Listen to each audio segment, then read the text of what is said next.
Namaskar and welcome to In Focus. Whilst the political reverberations of the Jain panel interim report have certainly paralyzed the government, its content seems to have been ignored by the press and rubbished by others. So just how seriously should we take it? Here to defend the report and argue in favor of action is a gentleman appointed by the Congress party to look into the report and study its contents, former MP and fellow of the Rajiv Gandhi Foundation, Shankar Aiyar. Mr. Aiyar, your party is demanding the dismissal of the DMK from the government because of allegations in the report. So let me start by asking you, in your eyes, what is the single most serious allegation against the DMK? That the DMK collaborated with the assassination squad led by Shivarasan, which killed Padmanabha, and thereby made it possible for the LTT to appoint the same Shivarasan to take another assassination squad into Tamil Nadu and kill Rajiv Gandhi. You're saying there's a direct link between one and the other assassination? I am saying it just as Jain says it. The DMK claims that Nagarajan's testimony is concocted and worse, that it was devised at the instigation and behest of Jayalalitha, their foe. As the Jain Commission report says, there's a lot of circumstantial and corroborative evidence which goes to show that Home Secretary Nagarajan's affidavit filed before a district magistrate in Trichy and reconfirmed before the Jain Commission is in fact valid.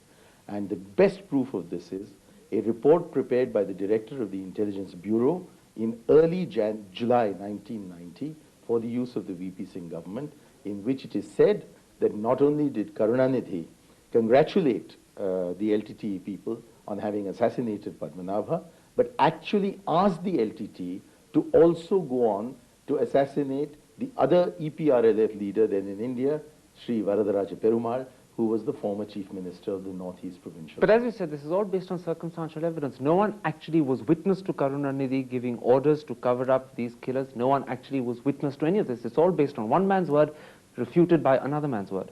There is no refutation, because Kasi Anandan has come before the Jain Commission. He has explained what it was that he was told.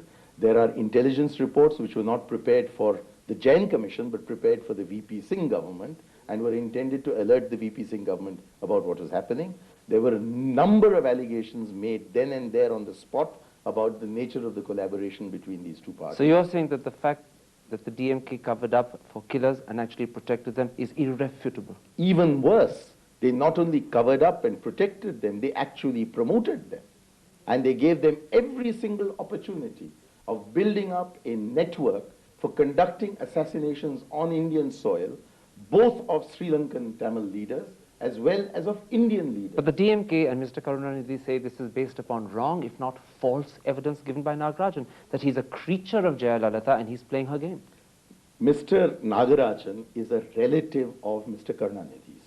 He was appointed as Home Secretary. Relatives can turn against each other. They can, but he was appointed as Home Secretary, notwithstanding his not being an IAS officer.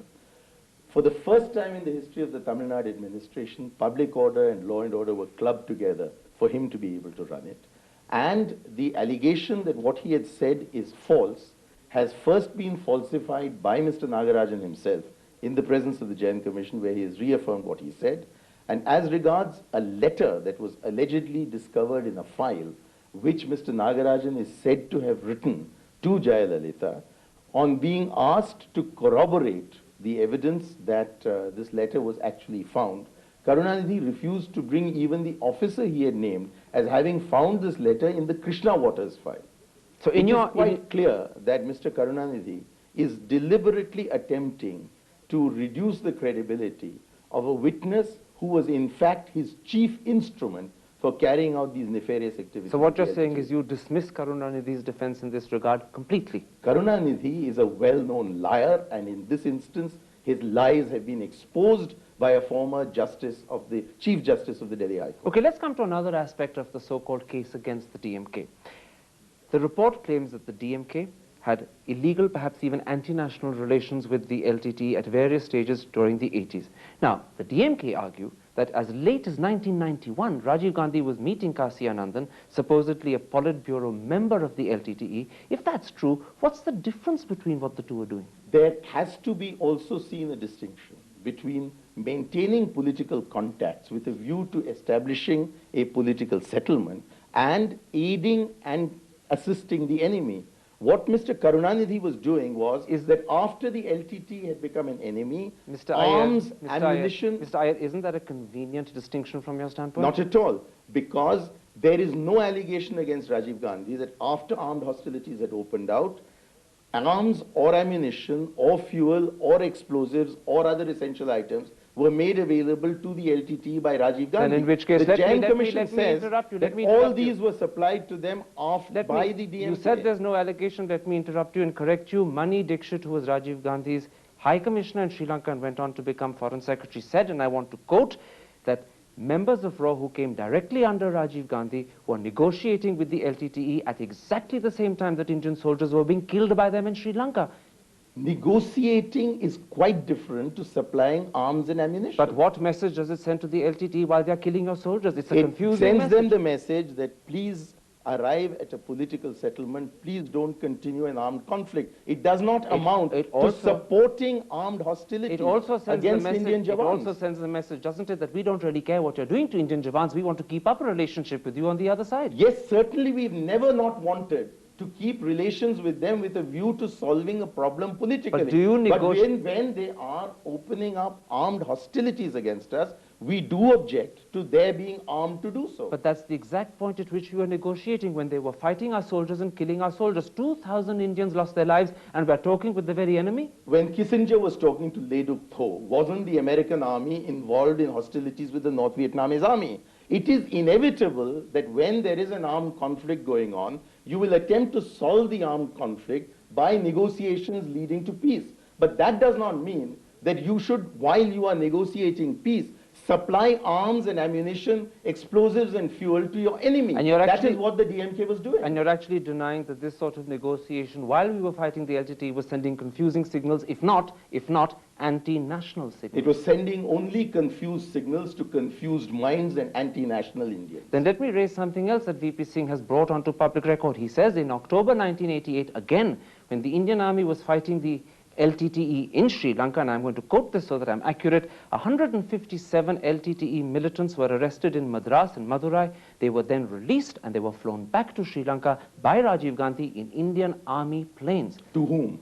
In the Jain Commission, we have clearly established that in Indian army planes, they were flown into the custody of the IPKF, and they remained in the custody of the IPKF for all the time that the IPKF was in Sri Lanka. And I quoted General Kalkat, as well as the general who was commanding there, it is now posted here at headquarters, and asked VP Singh in the Jain Commission to call these two as witnesses if he wished to sustain his story. And he failed to do so because he knew that both General Kalkat and the general who was in charge of the garrison at Jaffna would deny the story, that the lie lies in saying they were flown back to Sri Lanka. They were flown back to IPKF custody in Sri Lanka. They were in custody in India. They remained in custody of Indian forces in Sri Lanka. So you don't deny that they were flown back. You simply say that they were flown back for a different purpose and flown back into custody anyway. That's right. All right, let's come then to another allegation brought by VP Singh. He says, and again I'm going to quote this to be accurate, he says that just before the 91 elections, Gandhi met LTTE representatives and told them that sending the IPKF to Sri Lanka was a mistake. And he also told them to tell Prabhakaran that he would hereafter support Elam. Now, if that is not confusing and anti-national, what is? Was VP Singh present there? On what basis is he saying this? Is there any evidence that anybody has actually participated in that meeting and either reported to India or reported to Prabhakaran that this is so? This man invents his quotations and then sits around saying that this justifies what he did. The government of India and Rajiv Gandhi never changed their stand that there will never be an Elam which we will support. Aren't VP's grounds for saying this just the same as the grounds Mr. Nagarajan has for accusing Mr. Karunanidhi? No, I want to know on After all, what Nagarajan wasn't there. Nagarajan claims that Karunanidhi sent orders to the DIG. Karan, will you tell me what is the basis on which Mr. VP Singh gives this quotation? Mr. VP Singh hasn't made that public as yet. In that case, I want him to first make it public before I can vouch for or oppose the veracity of the remark. The fact that he's not made the source public shows that it is an invention of his fertile mind. But you are, in fact, hereby refuting the word of a former Prime Minister of India and are saying it's an invention. This former Prime Minister has rarely had the capacity to tell the truth. He has repeatedly lied before the Jain Commission, which is why the Jain Commission has held him responsible for having neither the genuine concern nor the genuine anxiety to look after the security of Rajiv Gandhi, and has therefore said that the question of malice and bias in his mind is something that deserves to be examined. All right, I want to talk about VP Singh, but first we have to take a commercial break. Don't go away. We'll be back in just a couple of minutes.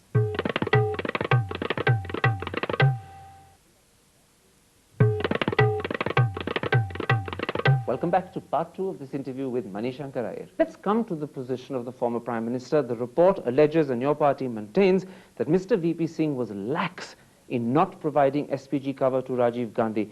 But Mr. VP Singh points out that Rajiv Gandhi visited Madras 8 times during his Prime Ministership without a single mishap. It took those 8 visits for those who were attempting to assassinate him to discover what the chinks in the armor were. That's only, that's only your inference. It's not necessarily a fact. I'll tell you why I think that they have found that there were these chinks in the armor. IB reports, which are included in annexures 12 to 14 of the report, which are therefore now in the public realm, show that intelligence bureau assessments from Amritsar, from Chandigarh, from Jaipur, from Madras, from Bombay, all indicated that after Rajiv Gandhi demitted office, the threat to him and his family increased and did not decrease. Furthermore, the suggestions were actually made to VP Singh by Mr. Seshan and by Mr. Narayanan that SPG cover or SPG equivalent cover must be given. And exactly the opposite was said in writing by B.G. Deshmukh, who was appointed by Rajiv to be Cabinet Secretary. And he was the only one of these officers who was removed, was kept on by by VP Singh. People like M.K. Narayanan and T.N. Seshan, who still had many, many years of service to do, were summarily removed from the position. In the defense that he's brought in front of the press, VP Singh claims that officially neither RAW, nor IB, nor any of the other intelligence organizations in the country recommended extension of SPG cover to Rajiv. And he adds, B.G. Deshmukh actually recommended that it should not be extended. It is not the job of RAW or IB to make these recommendations. But whose job is it? I'll tell you. The RAW assessment of 9th December 1989 was clearly in 2 parts. One says likely threats to VP Singh, and then the second part says likely threats to Rajiv Gandhi. It opens by saying the likely threat to VP Singh is non-existent, and it says the likely threat to Rajiv Gandhi has substantially increased. All right, can I interrupt? If the extension of SPG support to Rajiv Gandhi was so critical, then how is it that despite the fact that Mr. Chidambaram met up with VP Singh and his officials several times, not once or twice, several times, not on one occasion did he actually ask for extension of SPG cover? In the letters of the 2nd February and the 9th February 1990, which are to be found in the Verma Commission report, you will see that Mr. Chidambaram has specifically asked that SPG cover be continued until such time as alternative security arrangements are made adequate. Quite right, and SPG cover in fact was withdrawn on the 30th of January, 4 days before the first letter was sent, and there is no protest at that withdrawal from Chidambaram. Wrong. The decision to withdraw SPG was taken on the 30th of January. The 2 letters written by Mr. Chidambaram were in early February. The SPG was physically withdrawn on the 9th of February, and after that, the VP Singh government refused to respond to Mr. Chidambaram's letters, or subsequently to Mr. George's letters. But in fact, after the 9th of February, when, as you say yourself, SPG cover was withdrawn, there are no protests on record from Mr. Chidambaram whatsoever. Yes, because the protest from Mr. Chidambaram is dated the 9th February. As for the other protests, so M.J. Akbar and other spokesmen of the Congress party, as well as Margaret Alva leading a delegation, had strongly protested. Kamlapati Tripathi had written a letter to VP Singh, to which in fact VP Singh replied. It is completely untrue to say that the Congress did not howl in protest. But when it found that there was a deafening silence from the other side, it decided not to take up this matter with a deaf government. It decided within one protest, lasting no more than a week, that they'd done enough. After all, as you say, he wrote a letter on the 2nd, he wrote a letter on the 9th, he got no replies, and that was the end of the matter. He never wrote again. But why should one write again when one finds that they are refusing to take any action on it? Because this is a matter, as you say, of the life and death of your leader. Do you leave it so quickly? We've said that to them. We've repeatedly pointed it out to them. And then when the government, which is the one responsible for protection, does this, quite clearly their intention was to nobble Rajiv Gandhi politically. All right, and he decided he wouldn't be nobbled. He went out. He took the risk.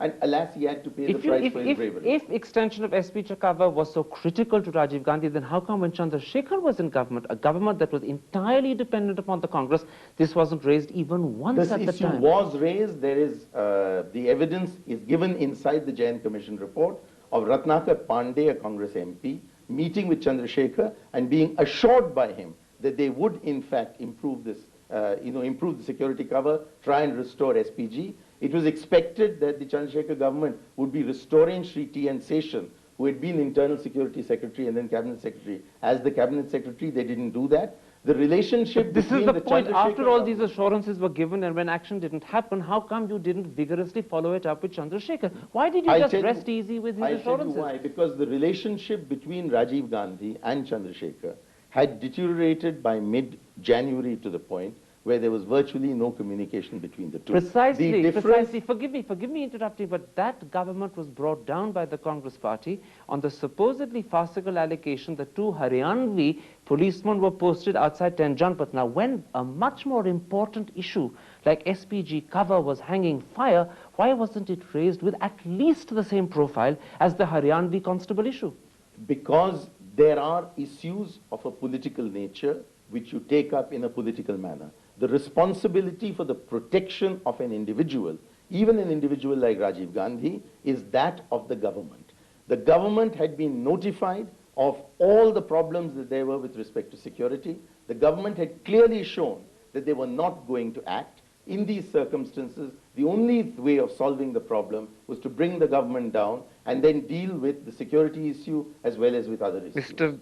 Aiyar, isn't that just a self-serving explanation delivered today with hindsight? The actual truth of the matter is during Chandrasekhar's government's time, you didn't think XPG was so important. That's why you didn't raise it. Today, you're doing it with hindsight. As I told you, and I repeat, Ratnakar Pandey, according to the Jain Commission report, had actually gone to Chandrasekhar and obtained an assurance from him. And what a lowly level of representation Ratnakar Pandey happens to be. Well, the fact of the matter is that we were available for discussions with the Chandrasekhar government on this issue. There were letters that were written to us by him on security issues. What you are accusing the Congress of is that we don't agitate the need for our protection as an exculpation of a government whose responsibility it is to give protection, not giving that protection. What I'm saying to you is not a question of exculpation. What I'm saying to you is that VP Singh at best can be accused of following judgments and decisions given to him by his bureaucrats and security officials. There's no negligence on his part. Better still, he did what he was advised to do by his cabinet secretary. He did what, in fact, Raw had indicated would be sufficient. There was a sea change in the attitude of Mr. VP Singh between December 1989, when he thought he was going to be Prime Minister for 5 years, and January 1990, when he saw that there was a resurgent Congress party with a resurgent Rajiv Gandhi, aggressive and ready to take on political issues. At that point, he decided to nobble him by not providing the security and hoping that the former Prime Minister would sit in 10 Janpat and scream for protection like a card. Rajiv Gandhi said, we've brought this issue to your attention. Mr. Aiyar, you're too good a columnist to know that all you're doing is attributing motives to a man. You don't know if they're correct, you don't know if they're false, but they happen to suit your argument. But what I do know is that there is a fact that there were threat assessment reports which said that the threat had increased. It is a fact that this alternative security arrangement did not provide the same level of protection. It is a fact that the Raw had told him that the threat to the Prime Minister, VP Singh, is lower than the threat to the former Prime Minister, Rajiv Gandhi. And knowing all this, VP Singh put into operation an inadequate alternative security scheme, and neither he nor VP nor... Okay, you've accused VP Singh, you've accused Chandrasekhar. Let me turn the game around and point out to you what Bhisham Narayan Singh is supposed to have said in a letter to Rajiv Gandhi on the 20th of May, a day before he went to Sri Perambudar. He said, don't come, it's extremely dangerous, you don't need to come. And if you do insist on coming, stick to the metros and no meetings at night. Rajiv deliberately ignored that. Bhishma Narayan Singh was the agent of the Chandrasekhar government in running... Which happened to be a government that was supported by you, which was put into place by your party, which was the creation of your party. I agree with all that, but in an election, it is the job of the participant, in this case Rajiv Gandhi, to determine where he goes. It is the job of the government to protect him. But when the government is saying, don't come, it's dangerous, your life is in threat, if you still insist on going, then surely you share some of the blame, sad as it may be, for what happened. None of the blame attributes to a government which, having spotted the threat, does not increase the protection. It was entirely within the means of the Chandrasekhar government. Of course, some of the blame attributes to that government, I don't deny it, but I haven't heard you or your party saying that we must carry our share of the blame. There is no blame involved in a party and a party leader conducting an election campaign everywhere where elections are being held. It is not the job of the government to say that because we are not providing you protection, therefore don't go to the When you willfully and knowingly and deliberately walk into what could be the jaws of death, even though you've been advised repeatedly not to do it, we are not walking into those jaws. We are being pushed into those jaws. You said you were pushed into the jaws of death. What about the role of the Congress party in the arrangements at Siri Perambudar? Your candidate, Margatham Chandrasekhar, is on record saying she doesn't know who organized the meeting, who invited Rajiv, and never till today has it been established who introduced him to Dhanu. Are you going to also inquire with the same forensic skill into what went wrong in Congress party arrangements? Yes, certainly. In fact, when? The forensic skill has already been displayed by the Verma Commission. They have gone into it, they pointed out to all the lapses of the Congress party, and in the Verma Commission... they called them lapses. Yes, they call them lapses, and in the Verma Commission report itself, in the same chapter which deals with these lapses, they say none of these lapses would have contributed to the death of Rajiv Gandhi if the security arrangements had been proper. But this is a chicken-egg situation. If he hadn't gone to Sri Perambudar, he wouldn't have needed the security. It's because he went there in defiance of advice from the governor that he was required to have security. Now, he knew, you knew, Chidambaram knew that he didn't have adequate security. You had deliberately not protested because, as you said, it's a political issue. You didn't want the leader to become a coward. So on the one hand, I admit he was being extremely brave not protesting. But when he knew his security wasn't sufficient, if he then insisted on going somewhere where he was advised not to go, then he is taking a risk, and he's taking a risk knowingly, so then he must also accept some share of what happens. Karan Thapar, he was under threat at every single place in India where he was campaigning. In all the places where he went, he was under immediate and imminent threat of death. And as the Jain Commission shows, as also parts of the Verma Commission, in other places, assassins had arrived to kill him too.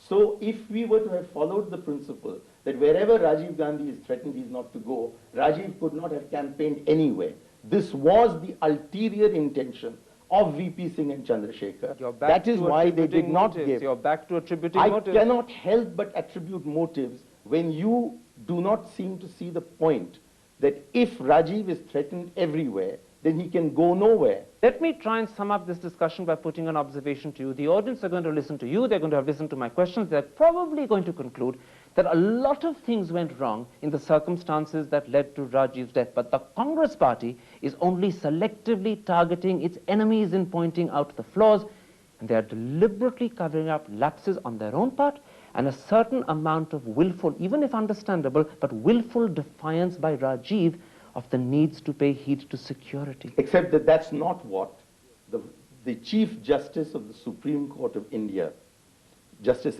J.S. Verma, concluded after a year's investigation into the security lapses on the spot, and that is not what a former Chief Justice of the Delhi High Court, Justice M.C. Jain, has concluded after 6 years of investigation into the sequence of events leading to the assassination. Since it's my intention to interview you, let me leave you with that as the last word and comment on this interview. Thank you. Shankar Aiyar, thank you very much for speaking so openly and frankly to In Focus. That's it for this week. We're going to be back next week with another interviewee. But for today, from Mr. Shankar Aiyar's office in Jawahar Bhavan, New Delhi, goodbye.